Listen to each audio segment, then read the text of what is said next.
கர்த்தராகிய இயேசு கிறிஸ்துவின் நாமத்தில் உங்கள் யாவருக்கு என்னுடைய அன்பின் வாழ்த்துக்கள்.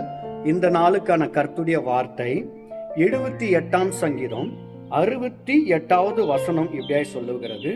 யூதா கோத்திரத்தையும் தமக்கு பிரியமான சீயோன் பர்வதத்தையும் தெரிந்து கொண்டார். ஆமேன். எனக்கு அருமையான தேவ ஜனமே, யூதா கோத்திரம் என்பது சமாதானத்தின் கர்த்தர் வந்த கோத்திரம், நம் ஆண்டவராகிய இயேசு கிறிஸ்து. யூதா என்றால் துதி, சீயோன் பர்வதம் என்றால் அது தாவீதின் நகரம், அது கர்த்தருக்கு போட்ட கூடாரம் வைத்ததான ஒரு இடம். அந்த ஸ்தலத்தை கர்த்தர் தெரிந்து கொண்டார். அப்போ துதியும் ஸ்தலமும் கர்த்தருக்கு பிரியம். இதுதான் ஆசாப்பு எழுதுகிறார். ஒரு பெரிய தீர்க்கதரிசி, ஒரு ஆராதனை நாயகன்.